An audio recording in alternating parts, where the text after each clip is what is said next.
گھڑی پر نگاہ دوڑانے پر صبح کے 3 بجتے نظر آئے۔ رات قریباً بیتنے والی تھی اور میں وہاں مزید نہیں ٹھہر سکتا تھا۔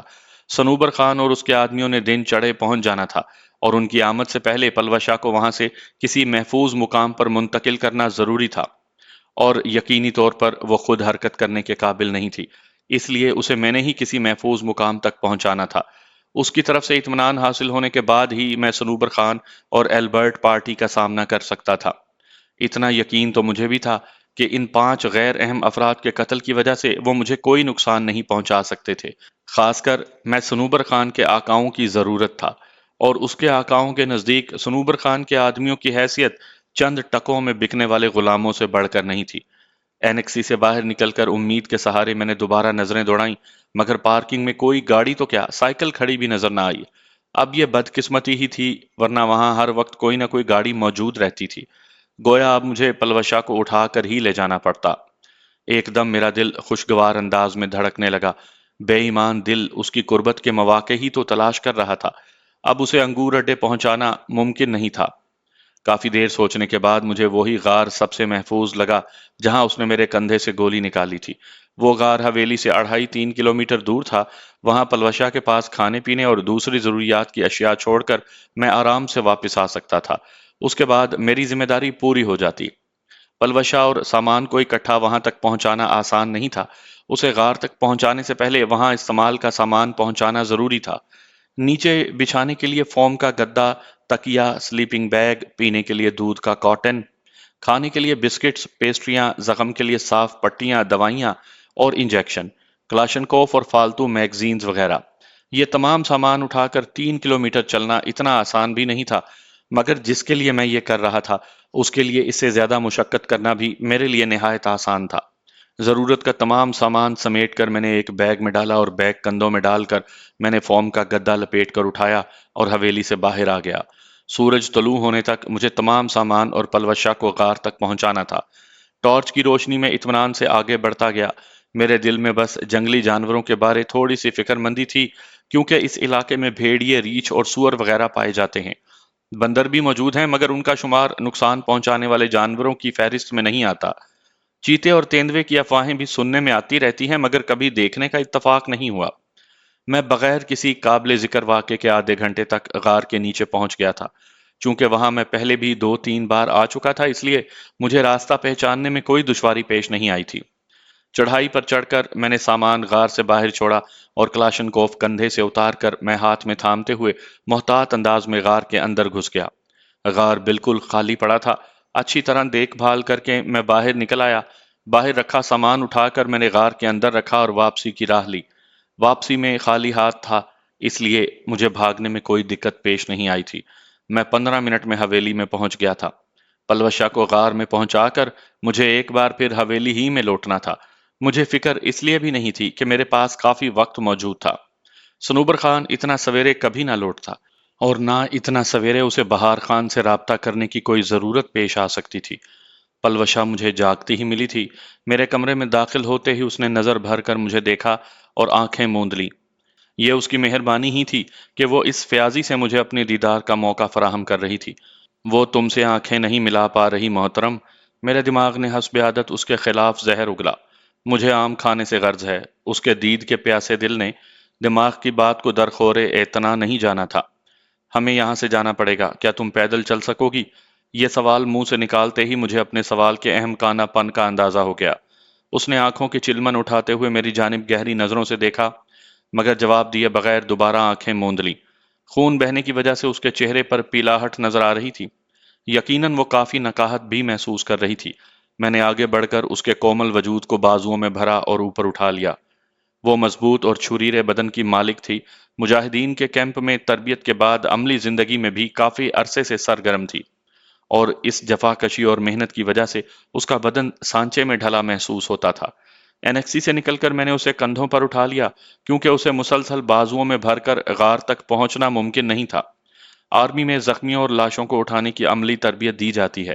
میں نے بھی اسے اسی انداز ہی میں اٹھایا ہوا تھا جیسا کہ ہمیں تربیت ملی تھی، لیکن ایسا کرنے کی وجہ سے اس کے جسم کے بہت سے گداز حصے میرے بدن سے مس ہو کر میری قوت برداشت کا امتحان لینے لگے تھے، اور میں ٹارچ کی روشنی میں دائیں بائیں کا جائزہ لیتے ہوئے خود کو اس کے لمس کی سحر آفرینی سے بچانے کی تگ و دو میں مصروف ہو گیا۔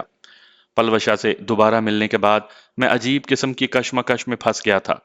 دماغ اس سے نفرت کی ترغیب دینے کے ساتھ اس سے دور جانے کے مشورے دے رہا تھا، جبکہ دل اسے اپنی آغوش میں بھر کر ماضی کی ساری باتیں بھلانے کے چکر میں تھا۔ بلا شک و شبہ اس نے میرے ساتھ بہت برا سلوک کیا تھا، اور اس سے بھی زیادہ دکھ مجھے اس کی بے راہ روی اور بد کرداری کا تھا۔ لیکن ان سب باتوں کے باوجود دل کی ایک ہی رٹ تھی، جو ہوا اسے بھول جاؤ۔ جبکہ دماغ اتنا بے وقوف نہیں تھا، اس کی بے راہ روی اور غیر مردوں سے غلط تعلقات کسی صورت بھلائے جانے کے قابل نہیں تھے۔ سب سے بڑھ کر وہ کسی دوسرے مرد کو پسند کرتی تھی، جس سے شادی کے لیے اس نے اتنے زیادہ پاپڑ بیلے تھے۔ اب میرے معاف کرنے یا اس کے لیے اپنی آغوش دوبارہ واہ کروانے سے اس نے کون سا بھاگ کر میرے پاس آ جانا تھا؟ اس کے نزدیک اگر میری تھوڑی سی بھی اہمیت ہوتی تو وہ کبھی بھی ایسا نہ کرتی۔ دماغ کے بھاری دلائل نے دل کو خاموش کروا دیا تھا۔ قریباً سوا گھنٹے میں غار کے دہانے پر پہنچ گیا۔ ہر طرف صبح کا اجالا پھیل گیا تھا۔ اسے کاندھے سے اتار کر میں نے بازوؤں میں بھرا اور غار میں داخل ہو گیا۔ زمین پر بچھے گدے کے پاس جا کر اسے احتیاط سے گدے پر لٹا دیا اور سر کے نیچے تکیہ درست کر کے میں غار سے باہر نکل آیا۔ میرا ارادہ جلانے کے لیے لکڑیاں اکٹھی کرنے کا تھا۔ لکڑیوں کی وہاں کوئی کمی نہیں تھی۔ 15-20 منٹ لگا کر میں نے غار کے اندر کافی ساری خشک لکڑیاں ڈھیر کر لیں۔ اب مجھے اس سے رخصت لینا تھی۔ وہ آنکھیں بند کیے چت لیٹی تھی۔ اس کی بند آنکھوں کا فائدہ اٹھا کر میں نے چند لمحے اپنی نظروں کو عیاشی کی اجازت دی، لیکن پیاسی نظریں سیر ہونے کا نام ہی نہیں لے رہی تھی۔ نہ جانے وہ اتنی پرکشش، جاذب نظر اور من موہنی تھی، یا مجھے ہی ایسی لگتی تھی۔ میں شاید اس شغل کو اتنی جلدی ترک نہ کر سکتا، مگر اس کی پلکوں کی جنبش نے مجھے نظریں پھیرنے پر مجبور کر دیا۔ اس کی آنکھیں واہ ہوتے ہی گلا کھنکار کر گویا ہوا، میں نے ضرورت کا تمام سامان یہاں رکھ دیا ہے۔ امید ہے 3-4 دنوں میں تم چلنے کے قابل ہو جاؤ گی۔ یہاں سے انگور اڈا اتنا دور نہیں کہ تم آسانی سے وہاں پہنچ نہ سکو۔ باقی تم نے میرے ساتھ جو کچھ کیا، میں اس بارے بات نہیں کرنا چاہتا۔ بس ایک مشورہ دینے کی جسارت کروں گا کہ آج کے بعد وہ سارے پرانے کام چھوڑ دو۔ عورت کی اصل جگہ اس کا گھر ہوتا ہے۔ تم نے قبیل خان سے بدلہ لینا تھا، سو لے لیا۔ اب کسی اچھی جگہ شادی کر کے اپنا گھر بساؤ۔ ایک لمحہ رک کر میں نے گفتگو کو طول دینے کے لیے الفاظ کی تلاش میں اپنے دماغ پر زور دیا، لیکن اس سے بچھڑنے کے غم نے ایک دم میری سوچوں پر حملہ آور ہو کر میری گویائی سلب کر لی تھی۔ بڑی مشکل سے میں خدا حافظ کہہ کر ایک دم مڑا اور غار سے باہر نکل آیا۔ میرے دل کو ایک انجانی ڈور پیچھے کی جانب کھینچ رہی تھی۔ میرا ضمیر بھی اسے اس حالت میں بے یار و مددگار چھوڑنے پر آمادہ نہیں تھا، مگر اب وہاں رک کر میں اپنی نظروں سے گر نہیں سکتا تھا۔ بقول شاعر، تعارف بوجھ بن جائے تو اس کا بھولنا بہتر، تعلق روگ بن جائے تو اس کا توڑنا اچھا، وہ افسانہ جسے تکمیل دے دینا ہو ناممکن، اسے ایک خوبصورت صورت موڑ دے کر چھوڑنا اچھا۔ غار سے نکل کر میں دوڑ پڑا۔ آہستہ چلنے کی صورت میں مجھے خدشہ تھا کہ میں پھر واپس لوٹ جاؤں گا۔ حویلی کے قریب پہنچا تو دھوپ پھیل چکی تھی۔ سب سے پہلے میں مورچے پر چڑھ کر وہاں موجود لاش کے پاس وہ پستول ڈھونڈنے لگا جس کے ذریعے اس نے پلوشا کو اتنی دور سے گولی ماری تھی، مگر اس کے پاس کلاشنکوف پڑی دیکھ کر میری حیرت کی انتہا نہیں رہی تھی۔ گویا پلوشا اس کی گولی سے زخمی نہیں ہوئی تھی۔ اپنا شک دور کرنے کے لیے میں نے ایک بار پھر اینیکسی میں جا کر دیکھا، وہ پستول ہی کا بلٹ تھا۔ کلاشنکوف اور پستول کے بلٹ میں کافی فرق ہوتا ہے، اسے تو کوئی عام آدمی بھی پہچان سکتا ہے۔ سنائپر کی نظر تو اس معاملے میں بہت زیادہ تیز ہوتی ہے۔ کہیں کوئی اور بھی یہاں موجود تو نہیں؟ ایک روح فرسا خیال میرے دماغ میں اجاگر ہوا۔ پھر میں نے یہ خیال سختی سے جھٹلا دیا، کیونکہ کسی بھی تیسرے کی موجودگی میں شاید اب تک ہم اس کا نشانہ بھی بن چکے ہوتے۔ میں زیادہ دیر اس مسئلے پر نہیں سوچ سکا تھا۔ میرے دل میں عجیب قسم کے وسوسے سر ابھارنے لگے تھے۔ پلوشا کی مرہم پٹی تو میں نے کر دی تھی، کیا وہ دوبارہ اپنی پٹی تبدیل کر پاتی؟ فطری تقاضے کے لیے وہ غار سے باہر کیسے نکل پاتی؟ وہ صبح شام خود کو درد کش اور اینٹی بائیوٹک انجیکشن کیسے لگا پاتی؟ میں نے اس کے پاس پانی کی 3 بوتلیں بھر کر رکھی تھی، کیا وہ پانی اس کی ضروریات کو پورا کر سکتا تھا؟ اور اگر کوئی جنگلی جانور خون کی بو پا کر غار میں گھستا تو وہ کیسے اس سے مقابلہ کرتی؟ اور اگر وہ جانور پر فائر کرتی تو کیا فائر کی آواز سن کر صنوبر خان کے آدمی چوکنا نہ ہو جاتے؟ میں تو اپنی جان چھڑانے کے شوق میں اسے موت کے منہ میں چھوڑ آیا تھا۔ بغیر تاخیر کے میں نے واپس لوٹنے کا فیصلہ کیا۔ بیرونی دروازے کے قریب پہنچتے ہوئے مجھے خیال آیا کہ بیڈ پر پلوشہ کا خون بکھرا دیکھ کر سنوبر خان یا ایلبرٹ وغیرہ کو اندازہ لگانے میں دیر نہیں لگی تھی کہ ہم دونوں میں کوئی ایک زخمی ہے۔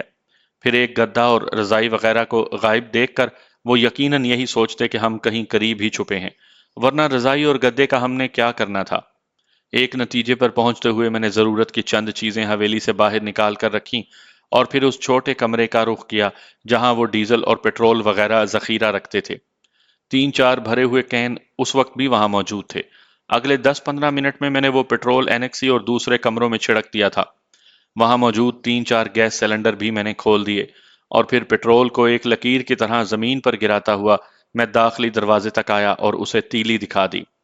آگ صورت سے زمین پر پڑے تیل کو چاٹتی ہوئی کمروں کے دروازے تک پہنچی۔ میں نے حویلی سے باہر نکل کر ضروری سامان اٹھایا اور اپنی جان حیات کے مسکن کی طرف چل پڑا۔ گیس سلنڈروں کے پھٹنے کے دھماکے میرے کانوں میں پڑے اور میرے ہونٹوں پر مسکراہٹ دوڑ گئی۔ ایک بار پھر سنوبر خان سے دشمنی کا آغاز ہو گیا تھا۔ غار تک پہنچتے ہوئے سورج کافی تیز ہو گیا تھا۔ ساری رات بھاگ دوڑ میں گزر گئی تھی۔ مجھے اس وقت بھوک کے ساتھ چائے کی بھی سخت حاجت محسوس ہو رہی تھی۔ پتہ نہیں وہ میری واپسی کو کیا نام دے گی۔ غار کے اندر داخل ہوتے ہوئے میرے دماغ میں بس یہی سوال گردش کر رہا تھا۔ وہ اسی حالت میں پڑی تھی۔ مجھے دیکھ کر اس کے چہرے پر کسی قسم کے تاثرات نہیں ابھرے تھے۔ سامان نیچے رکھ کر میں نے سب سے پہلے آگ جلائی اور دودھ کا پیکٹ کھول کر اس کے لیے دودھ گرم کرنے لگا۔ اوولٹین ملا کر میں نے دودھ گلاس میں ڈالا اور ایک پیسٹری کا ریپر اتار کر اس کی طرف بڑھا دیا۔ مجھے چائے پینی ہے۔ میں نے اتنے عرصے بعد پہلی مرتبہ وہ مدھر اور پیاری آواز سنی تھی، ورنہ کل رات سے وہ مسلسل خاموش ہی تھی۔ میں نے نرم لہجے میں کہا، دودھ پی لو، پھر چائے بھی بناتا ہوں۔ مزید کچھ کہے بنا اس نے اٹھنے کی کوشش کی۔ میں جلدی سے دودھ کا گلاس نیچے رکھ کر اسے اٹھنے میں مدد دینے لگا۔ اس کے بیٹھتے ہی میں نے دودھ کا گلاس اور پیسٹری اسے تھما دی۔ اس کے بازوؤں سے پکڑتے وقت مجھے اس کا جسم کافی گرم لگا تھا۔ یقیناً اسے بخار ہو رہا تھا۔ میں دل ہی دل میں اسے اکیلا چھوڑ کر جانے کے فیصلے پر پچھتانے لگا۔ مجھے ایسا کرنا کسی طور بھی زیب نہیں دیتا تھا۔ پیسٹری ایک بار دانتوں سے کاٹ کر اس نے واپس رکھ دی تھی، البتہ دودھ ہلکے ہلکے گھونٹ لے کر پیتی رہی۔ میں چائے بنانے لگا۔ میرے چائے بنانے تک وہ گلاس خالی کر چکی تھی۔ ایک پیالی میں چائے ڈال کر میں نے اس کی طرف بڑھا دی۔ پیالی تھماتے ہوئے اس کی پرکشش آنکھیں میری طرف اٹھیں۔ میں اسی کی طرف متوجہ تھا۔ اس کی آنکھوں کی گہرائی میں مجھے اضطراب کی لہریں اٹھتی ہوئی محسوس ہوئیں۔ یہ بھی کھا لو نا، میں نے پیسٹری کی طرف اشارہ کیا۔ دل نہیں کر رہا، یہ کہہ کر وہ چائے پینے لگی۔ میں خود وہ پیسٹری اٹھا کر کھانے لگا۔ اس کے دانتوں نے اس پیسٹری کو کاٹا تھا۔ محبوب کے منہ سے لگی ہوئی کوئی بھی چیز چاہنے والے کے لیے ایک نعمت ہی تو ہوتی ہے۔ پیسٹری کھا کر میں نے بسکٹ کا ایک پیکٹ کھول کر معدے کو تقویت دی۔ وہاں مجھے اعلیٰ کوالٹی کے بسکٹس اور پیسٹریاں وغیرہ پڑی ہوئی ملی تھیں جو یقیناً امریکی آقاؤں کی خاطر رکھی گئی تھیں۔ میں تمام ہی سمیٹ لایا تھا۔ میں جوں ہی چائے پی کر فارغ ہوا، وہ آہستہ سے بولی، مجھے تازہ دم ہونا ہے، چلو۔ اسے بازوؤں میں بھر کر میں باہر لایا اور ایک مناسب جگہ اتار کر پانی کی بوتل اس کے ساتھ رکھ کر میں آڑ میں ہو گیا۔ تھوڑی دیر بعد اس کی آواز آئی، آ جائیں۔ میں نے دوبارہ اسے بازوؤں میں بھرا اور بستر تک لے آیا۔ اسے لٹاتے ہوئے میں نے اس کے ماتھے پر ہاتھ رکھا اور اس کے جسم کا درجہ حرارت بڑھ رہا تھا۔ مجبوراً اسے لٹانے سے پہلے میں نے بخار اور سکون کی گولی کھلانا مناسب سمجھا۔ گولی کھلا کر میں نے اسے احتیاط سے پیچھے لٹایا اور اس کے جسم پر رضائی درست کرنے لگا۔ اس کی طرف سے اطمینان محسوس کر کے میں نے کلاشنکوف کندھے سے لٹکائی اور ہاتھوں میں دور بین پکڑ کر باہر نکل آیا۔ وہ غار اس پہاڑی کے قریباً درمیان میں بنی ہوئی تھی۔ میں درختوں کی آڑ لے کر اوپر چڑھنے لگا۔ 20 25 منٹ بعد میں چوٹی تک پہنچ گیا تھا۔ ایک بڑے پتھر کے عقب میں لیٹ کر میں حویلی کا جائزہ لینے لگا۔ حویلی سے اٹھتا ہوا دھواں اس بات کا مظہر تھا کہ اسے ابھی تک آگ لگی ہوئی تھی۔ گو اس آگ سے ان کے سامان اور لکڑی کے دروازوں ہی کو نقصان پہنچنا تھا، لیکن یہ نقصان بھی کافی زیادہ تھا۔ چھت میں چونکہ لکڑی وغیرہ کا استعمال نہیں ہوا تھا، اس لیے چھتیں اور دیواریں محفوظ تھیں۔ ابھی تک سنوبر خان وغیرہ میں سے کوئی وہاں نہیں پہنچا تھا کیونکہ حویلی کے قریب مجھے کوئی گاڑی نظر نہیں آئی تھی۔ چند لمحے اچھی طرح اطراف کا جائزہ لے کر میں نیچے اتر آیا۔ غار میں داخل ہوتے ہی پلوشہ کی بھاری سانسوں نے مجھے اس کے سو جانے کا مژدہ سنایا تھا۔ اس کا چہرہ رضائی سے باہر تھا۔ نزدیک ہو کر میں اسے محبت بھری نظروں سے گھورنے لگا۔ نزدیک آتے ہی وہ ایک مرتبہ پھر میرے اعصاب پر سوار ہونے لگی تھی۔ میں چاہ کر بھی اس سے نفرت نہیں کر پا رہا تھا، بلکہ مجھے لگ رہا تھا کہ وہ مجھے پہلے سے بھی زیادہ پیاری لگنے لگی ہے۔ شاید اب وہ ناممکن الحصول ہو چکی تھی، اور ایسی شخصیت جو رسائی سے دور ہو ہمیشہ انسان کو زیادہ پرکشش لگنے لگتی ہے۔ میں بھی ساری رات کا تھکا ہوا تھا، مجھے بھی نیند آنی چاہیے تھی، مگر پلوشا کی قربت نے میری نیند اڑا دی تھی۔ میں بس اس کے سرہانے بیٹھا، اسے محبت پاش نظروں سے گھورتا رہا۔ کافی دیر میں اسی شغل میں مصروف رہا۔ اچانک اس نے کروٹ بدلنے کی کوشش کی اور کراہتے ہوئے آنکھیں کھول دیں۔ میں جلدی سے رخ موڑ کر اپنا بستر ٹھیک کرنے لگا۔ حویلی کو آگ دکھانے سے پہلے میں نے 2 کمبل اور تکیا وغیرہ اپنے لیے سنبھال لیے تھے۔ بستر بچھا کر میں اس کی طرف مڑا، اس کی آنکھیں ایک بار پھر بند ہو چکی تھیں۔ میں بھی بستر میں گھس کر اس کی طرف رخ کر کے لیٹ گیا۔ جلد ہی نیند نے مجھے غافل کر دیا تھا۔ گو ہم دونوں کا اس طرح سو جانا مناسب نہیں تھا، لیکن اس غار کی جگہ ایسی تھی کہ وہ آسانی سے کسی کو نظر نہیں آ سکتی تھی۔ سب سے بڑھ کر غار کے دہانے پر موجود درختوں کے جھنڈ کی وجہ سے یہ غار لوگوں کی نظروں سے اوجھل رہتی تھی۔ میری آنکھ کہیں سپہر کے قریب جا کر کھلی تھی۔ پلوشا جاگ رہی تھی اور چت لیٹی غار کے چھت میں جانے کیا تلاش کر رہی تھی۔ بستر سے نکل کر میں نے پانی کی خالی بوتلیں اٹھائیں اور غار سے باہر نکل آیا۔ نالے میں صاف اور شفاف پانی بہہ رہا تھا۔ وزیرستان کی پہاڑیوں میں کافی چشمے مل جاتے ہیں۔ نالے میں اتر کر پہلے تو میں نے وضو کر کے وہیں پر عصر کی نماز ادا کی اور پھر پانی کی بوتلیں بھر کر واپس لوٹ آیا۔ پلوشا کی پٹی تازہ کرنی تھی۔ پائیوڈین اور صاف پٹی دوائیوں کے باکس سے نکال کر میں اسے مخاطب ہوا، کیا پٹی تبدیل کر لو گی؟ میری طرف متوجہ ہو کر اس نے نفی میں سر ہلا دیا تھا۔ میرا دل خوشگوار انداز میں دھڑکنے لگا تھا۔ بے ایمان دل کو تو بس اسے چھونے کا بہانہ چاہیے تھا۔ اچھا، میں کر دیتا ہوں۔ میں نے پہلے کی طرح اس کے جسم پر چادر بچھا کر زیریں لباس اتارا اور پرانے والی پٹی کھول کر نئی پٹی باندھنے لگا۔ پرانی پٹی خون سے تر تھی، لیکن خون کا رسنا رک گیا تھا۔ نئی پٹی باندھ کر میں نے درد کش انجیکشن کولے میں لگایا اور پھر اس کا لباس درست کر کے اسے بازو میں اینٹی بایوٹک انجیکشن لگانے لگا۔ اس دوران مجھے محسوس ہوا کہ وہ مسلسل مجھے گھورے جا رہی تھے۔ خالی انجیکشن ایک طرف پھینک کر میں نے اس کی آنکھوں میں جھانکا، مگر اس نے نظریں چرانے کی ضرورت محسوس نہیں کی تھی اور اسی طرح مجھے گھورتی رہی۔ میں بھی بے اختیار اسے دیکھتا چلا گیا۔ اچانک اس کی آنکھوں میں جوار بھاٹا اٹھتا محسوس ہوا اور اس کے ساتھ ہی سیلابی ریلا پلکوں کے پشتے کو خاطر میں نہ لاتا ہوا بہہ نکلا۔ میں سارے شکووں، گلوں اور نفرتوں کو پسے پشت ڈالتا ہوا تڑپ کر آگے بڑھا۔ اگلے ہی لمحے اس کا کومل وجود میری آغوش میں تھا۔ کیا ہوا میری جان؟ میرے منہ سے بے ساختہ پھسلا۔ اتنا سنتے ہی اس کے منہ سے بلند چیخ نکلی اور وہ اپنے زخم کی پرواہ کیے بغیر مجھ سے یوں لپٹی جیسے لوہا مقناطیس کو چمٹتا ہے، اور پھر زوردار سسکیوں کے ساتھ اس کے منہ سے بے ربط آواز نکلنے لگی۔ کہا تھا نا جلدی آنا، مجھے ڈر لگ رہا ہے۔ میں نے کہا تھا مجھے کچھ ہو جائے گا، مگر تمہیں تو اپنی نوکری کی پڑی تھی نا۔ بھاڑ میں جائے تمہاری نوکری، مجھے اذیتوں، مصیبتوں اور دکھوں کے حوالے کر کے سکھ کما لیا ہے نا، مل گیا ہے سکون، آ گیا ہے آرام۔ ذلیل کمینے، میں تمہیں کبھی معاف نہیں کروں گی، کبھی نہیں، کبھی نہیں۔ گلا کرنا تو میرا بنتا تھا، ناراض تو ہونا مجھے جچتا تھا، شکوے شکایتیں میں نے کرنی تھی، مگر وہ کچھ سوچے بغیر سارا الزام میرے سر پر پھینکے جا رہی تھی۔ اس کی جذباتی کیفیت ایسی نہیں تھی کہ میں اسے روکتا ٹوکتا۔ یوں بھی میں نے اس کی ساری غلطیاں معاف کرنے کا فیصلہ کر لیا تھا۔ اس سے دور رہنا ممکن ہی نہیں تھا، تو دوری کیسے اختیار کرتا؟ اس کا واویلا حد سے بڑھتا دیکھ کر مجھے اس کا منہ بند کرنا پڑا، اور خوش قسمتی سے ایسا کرنے کے لیے میرے ہاتھ فارغ نہیں تھے۔ وہ مدہوش ہو کر میرے بازوؤں میں جھول گئی۔ جانے کتنی دیر میں اسے اپنی آغوش میں لیے ماحول سے بے خبر بیٹھا رہا۔ وہ آہستہ آہستہ پرسکون ہوتی گئی۔ اس کے آنسو تھمے، سسکیاں بند ہوئیں اور وہ اپنی مسحور کن آنکھیں کھول کر مجھے دیکھنے لگی۔ اس کے لبوں پر مجھے وہی دھیمی دھیمی شوخ مسکراہٹ نظر آ رہی تھی جس نے مجھے اس کا دیوانہ بنانے میں اہم کردار ادا کیا تھا۔ اب بتاؤ، گلہ کرنا میرا بنتا ہے یا تمہارا؟ اسے متبسم دیکھ کر میں نے چاہت بھرے لہجے میں پوچھا۔ وہ پرزور لہجے میں بولی، میرا میرا میرا۔ وہ کیوں؟ اس کی ناک کی پھوننگ سے پکڑ کر میں نے آہستہ سے مروڑا۔ کیونکہ آپ کی لاڈلی جو ہوں۔ اس کا ناز بھرا انداز مجھے نہال کر گیا تھا۔ جانتی بھی ہو مجھ پر کیا بیتی۔ اس کے چہرے سے تبسم غائب ہوا اور اس نے سسکتے ہوئے کہا، نہیں، اور نہ ہی جاننا چاہتی ہوں۔ اس کی آنکھیں ایک بار پھر چھلکنے کو تیار ہو گئی تھیں۔ اگر ایک آنسو بھی گرا تو مجھ سے برا کوئی نہیں ہوگا۔ اس کی پلکوں کے آشنا لمس کو لبوں سے محسوس کرتے ہوئے میں نے تنبیہ کی، راجو، مجھے معاف کر دو۔ مجھے اس کی آواز کہیں دور سے آتی ہوئی محسوس ہوئی تھی۔ میں نے چاہت بھرے لہجے میں کہا،